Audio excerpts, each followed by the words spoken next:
Pouquíssimas histórias são tão arrepiantes e inspiradas no puro heroísmo como foi o lento processo de retomada cristã dos territórios que haviam sido conquistados por mouros muçulmanos na Península Ibérica. Para se ter uma ideia, de 711, que foi o ano da invasão muçulmana da Península Ibérica, até 1492, que foi quando os reis católicos expulsaram os últimos muçulmanos da Espanha católica, foram quase 8 séculos de forte presença islâmica nos territórios que hoje correspondem a Portugal e a Espanha. Então veja, não são 8 séculos de domínio muçulmano, são quase 8 séculos de presença muçulmana. É bom a gente frisar isso aqui porque tem gente que acha que durante todo esse tempo de presença muçulmana eles sempre prevaleceram sobre os cristãos ibéricos, mas não. Nós podemos dizer que houveram pelo menos uns 3 a 4 séculos de preponderância mesmo muçulmana, pelo menos um século ali de um empate em que as forças se equivaleram, e por fim houve uma virada cristã a partir do século 11 e 12, e os 3 séculos que se sucederam a partir daí os cristãos conseguiram mesmo finalmente retomar seu predomínio, se livrando totalmente do jugo muçulmano. E, bom, nós estamos falando de um período de quase 8 séculos da história, né? Então eu vi que se eu fizesse só um vídeo de 10 minutos sobre isso, ia ficar uma abordagem um tanto vaga, pra ser honesto. Então praticamente eu só ia passar por cima mesmo. Então pra gente ter uma riqueza de detalhes um pouco maior aqui, não gastar um tema tão bom como esse, um tema tão complexo como esse em um só vídeo, o que também ia dar um trabalhão pra editar, né, porque se eu fosse fazer tudo num vídeo só do jeito que eu quero, ia dar pelo menos meia hora. Então eu vou dividir esse tema em 2 vídeos, porque assim eu já tenho 2 vídeos garantidos pra fazer, né, 2 vídeos dá mais view do que um, eu não sou nem besta, então vamos de 2 vídeos, fechou? Então, basicamente, esse primeiro aqui vai ser mais pra gente se situar na história mesmo, tá? Entender o contexto que antecede as invasões muçulmanas à Espanha, como se deu essa ocupação fenomenal do aspecto militar, já que em mais ou menos os 5 anos que sucedem a 711 os sarracenos, da forma como os cristãos ibéricos chamavam os árabes ou os muçulmanos do norte da África, eles em 5 anos já submeteram todo o reino visigótico que dominava aquela região, com exceção de uma pequena área ali no norte, que nós vamos ver isso daqui a pouco, que é uma história muito interessante. E pouco tempo depois da invasão e de toda a conquista na Península Ibérica, os muçulmanos já marchavam sobre as terras do poderoso Reino Franco. Então dá pra ver que foi de um sucesso monstruoso mesmo, né, para os maometanos. A gente vai descobrir como isso se deu aqui nessa primeira parte, até chegarmos ao século XI, onde o negócio toma proporções realmente de guerra santa, também na mentalidade cristã. A reconquista ela se torna muito mais do que uma possibilidade. Ela se torna uma obsessão, de fato, para a cristandade. E essa contraofensiva vitoriosa é a causa direta do surgimento de 2 países, os quais nós latino-americanos temos muita identificação, que são Portugal e Espanha. Então beleza, agora que eu já dei a letra, vamos regredir na história a um ponto muito anterior ao século VIII, começando pelas conquistas territoriais de tribos germânicas, com o declínio do Império Romano ali no século V. Então os visigodos, que eram um povo germânico bárbaro, eles logo tomaram para si a região da Hispânia e o sudoeste da Gália, antigas províncias romanas, que equivalem hoje à Espanha e à França, mais ou menos. Então eles se tornaram um reino, o reino visigótico. Os visigodos, a princípio, eles foram logo convertidos ao cristianismo, mas a um tipo herético de cristianismo, que era o arianismo, que é a heresia que nega a divindade de Cristo, né? E assim eles permaneceram até 589, arianos heréticos, quando através do Terceiro Concílio Regional de Toledo, eles resolvem aderir de fato ao catolicismo romano, ao cristianismo verdadeiro, por causa do batismo do rei Recaredo I. E há de se constar que naquela época, quando o rei se convertia, todo o povo se convertia junto, né?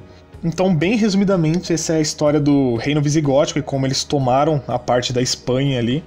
Agora, nos voltando mais ao Oriente, na primeira parte do século VII, surge no Oriente Médio uma religião completamente nova e revolucionária chamada Islamismo, através do suposto profeta Maomé, que dizia ter recebido uma revelação do anjo do Senhor. Então, com a morte de Maomé em 632, os seus seguidores eles buscam a expansão da fé muçulmana como preconizado pelo suposto profeta Maomé, começando pela Península Arábica. Mas, diferentemente dos cristãos que convertiam na base do convencimento, os maometanos eles tinham uma técnica que eles viam como muito mais eficaz, e a qual eles se especializaram muito rapidamente: a técnica do combate. E em menos de um século, o fenômeno militar do islamismo já colecionava conquistas impressionantes. Eles formavam um verdadeiro império, como você pode ver aí na imagem. A África do Norte, uma região que foi um dos baluartes do cristianismo, que lançou muitos dos melhores apologistas católicos dos primeiros séculos, como o enorme Santo Agostinho de Hipona. Então já dá para ver a importância dessa região, né, para a cristandade. A África do Norte foi uma das primeiras áreas cristãs a cair em mãos muçulmanas. E a Península Ibérica, que também era cristã, né, ela estava bastante ameaçada, com os mouros a tão poucos quilômetros de seu território. Mouro também é uma forma como os cristãos ibéricos designavam os muçulmanos do norte da África, tá? Então, de forma bem resumida, o que facilitou a entrada de muçulmanos na Europa, além, é claro, do formidável espírito conquistador dos cavaleiros de Alá, foi a própria desunião de cristãos visigóticos e bizantinos daquela região, além dos judeus, que ao invés de se unirem contra um perigo iminente, eles viviam em plena relação conflituosa entre eles. A história é um pouco nebulosa, mas conta-se que Rodrigo, o último rei dos visigodos, ele teria chegado de forma ilegítima ao poder em 710, e seus opositores, os bizantinos da região de Celta, que fica ali na região africana, já no Estreito de Gibraltar, e também judeus e outros godos que não reconheciam o reinado de Rodrigo, e que ficaram muito ressentidos com aquilo que eles chamavam de usurpação do trono por parte de Rodrigo. O que eles fizeram? Eles foram simplesmente pedir a intervenção de nada mais nada menos que chefes muçulmanos do norte da África, informando-os do estado de desagregação em que se encontrava o reino visigótico. Então, dessa forma, Mussa, que era o representante do califa e general dos exércitos do califado omíada no norte da África, com auxílio de bizantinos de Celta, judeus e godos, resolve atacar em 711. Os 7.000 berberes, ou berberes, não sei a pronúncia, comandados por Tariq, desembarcam na Espanha após atravessarem o Estreito de Gibraltar e marcham rapidamente sobre a península, até Guadalete, onde Rodrigo e o exército visigodo os esperavam para a batalha. E podemos dizer que ela foi, assim, bem trágica para o reino visigótico, que nesse único embate desabou em pouquíssimo tempo. A derrota na Batalha de Guadalete marca o fim do reino visigótico, e os muçulmanos berberes, em questão de 4 ou 5 anos, de forma avassaladora, tomaram praticamente toda a península. 9/10 da Ibéria caíram aos pés do califado omíada, que a incorporou ao seu império. E Al-Andalus foi o nome dado pelos islâmicos à Península Ibérica após a conquista. Então toda vez que eu me referir aqui a Al-Andalus, tá? Você já tá ligado que eu tô falando da Península Ibérica, né? Pois é assim que os muçulmanos se referiam a ela. Com isso, a maioria dos visigodos derrotados que sobreviveram à batalha, eles conseguiram se refugiar no Reino Franco, mais a nordeste, mas uma outra parte conseguiu escapar indo para uma pequena região ao extremo norte da Espanha, onde eles conseguiram se ajuntar, formando um foco de resistência cristã no norte. O que nós podemos dizer que seria o símbolo que daria início ao processo de recuperação dos territórios perdidos. E é claro que aqui eu tô falando das famosas Astúrias, né? Uma região montanhosa no norte da Espanha que conseguiu parar o ímpeto arrasador do Império Islâmico na Península Ibérica. Sob Pelágio, um nobre visigodo aclamado primeiro rei e o líder do Reino das Astúrias, em 718 os cristãos conseguiram dar um primeiro passo rumo à reconquista, com uma vitória heróica. Essa é a palavra, não tem outra palavra para descrever melhor. Uma vitória heróica na mística Batalha de Covadonga, onde somente 10 guerreiros asturianos sobreviveram na defesa da última região cristã resistente ao islamismo na Espanha. 10 guerreiros, pensa. Então, como capturar as Astúrias havia se tornado um verdadeiro estorvo para os muçulmanos do Califado Omíada, e no fim das contas as Astúrias eram uma região de difícil acesso e muito pouco produtiva para as ambições islâmicas, eles partiram rumo ao Reino Franco, que hoje corresponde à França, né? Chegando a conquistar porções generosas de territórios por um tempo. Então parecia impossível mesmo você parar o avanço dos mouros que desejavam dominar toda a Europa cristã. Mas eis que chega 732 e os muçulmanos empreendem um novo ataque, um novo grande ataque contra os francos. Mas Carlos Martel, naquela que pode ser considerada a batalha que decidiria se a Europa permaneceria cristã ou se tornaria muçulmana, a Batalha de Poitiers, Carlos Martel deteu o avanço muçulmano, impondo uma derrota avassaladora sobre o exército omíada, que foi empurrado novamente para a Espanha. Já em 750, nós temos um episódio que permitiu um certo declínio naquele entusiasmo islâmico por invadir e capturar novos territórios, que foi a revolução que derrubou a dinastia omíada do califado e colocou no seu lugar os abássidas. Mas Abderramão, um sucessor omíada do califado, que escapou do massacre que sua família sofreu, ele se refugiou na Espanha e se apoderou de Córdoba, surgindo assim um califado independente com capital em Córdoba, na Espanha, em 756, só que rival do califado de Bagdá. Então todas essas intempéries que dividiram os muçulmanos, felizmente, permitiram que os reinos cristãos futuramente fossem ganhando raízes. O Islã, que no século VII e começo do século VIII havia sido arrasador nas conquistas, agora dividido na metade final do século VIII, iria presenciar um período onde caminhava, se não a passos lentíssimos. Então, depois de derrotados pelos francos em 732, parecia que estavam restritos somente à Espanha na Europa mesmo.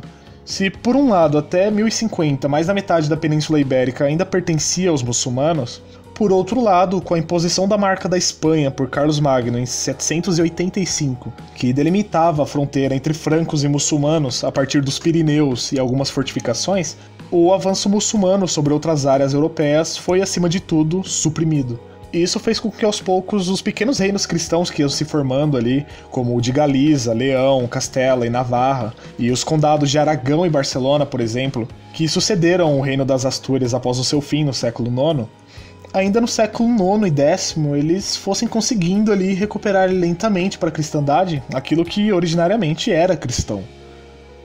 Então não dá para negar que o êxito militar muçulmano a princípio impressiona qualquer um por sua rapidez, mas a diferença entre cristãos e muçulmanos é que o modus operandi de um é dominar pela persuasão e o do outro é dominar pelo combate. E nós sabemos bem qual é o que se sustenta por mais tempo, né? Por isso os cristãos fizeram de sua civilização uma civilização mundial, ao contrário dos maometanos que se restringiram a uma certa região. Mas, voltando à história, eu falei que a Reconquista tomaria uma conotação religiosa ainda mais forte a partir do século XI, né, para a cristandade, até pela questão das cruzadas que iriam surgir ali. Mas a verdade é que já no século IX, nós temos uma história que demonstra bem a fé daquele povo, que é a seguinte.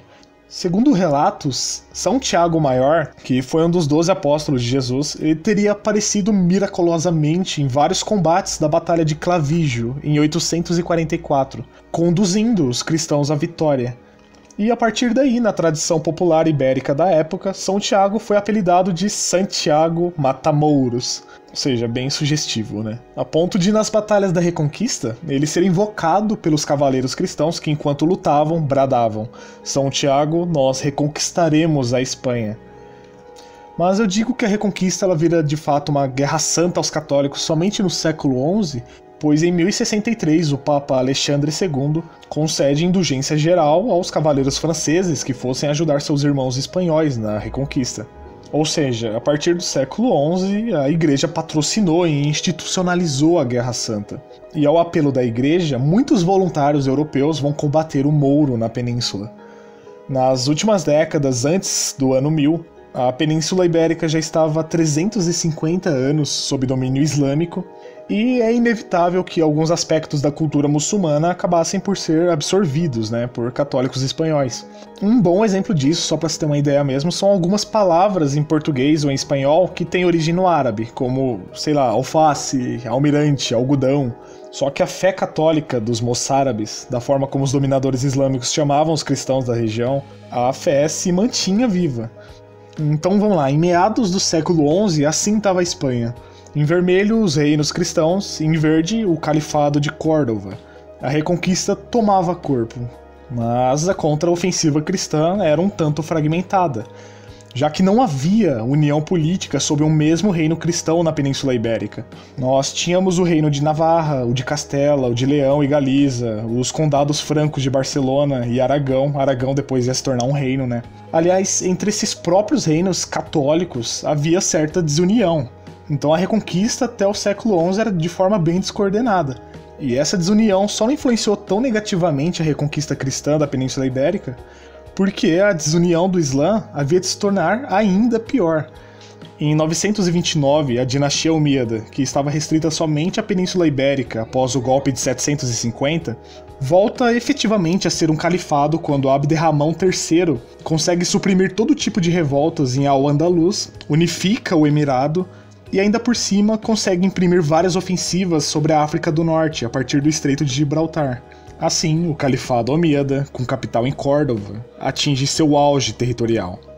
Agora, pouco antes de se chegar ainda ao ano 1000, Al-Mansur, califa do Império Omíada, empreende diversas investidas contra os reinos cristãos que persistiam em resistir e reconquistar. Nas mãos de Al-Mansur, o califado omíada retomou novamente aquele ímpeto expansionista em Al-Andalus. Então, de Coimbra a Barcelona, de uma ponta a outra de Al-Andalus, Al-Mansur lançava ataques sobre ataques e retomava cidades dos recém-formados reinos cristãos de Navarra, Leão e Castela, entre outros. Chegou até mesmo a arrasar Santiago de Compostela. Logo, na altura do ano 1000, a reconquista, se a gente for parar para pensar, estava um pouco ameaçada. Mas depois que Al-Mansur morreu exatamente em 1002, a situação cristã teve um grande alívio na Península Ibérica, pois em 1031, 29 anos depois da morte de Al-Mansur, o Califado de Córdoba era abolido e surgia uma federação de 23 pequenos estados, os taifas, muitos dos quais rivalizavam entre si.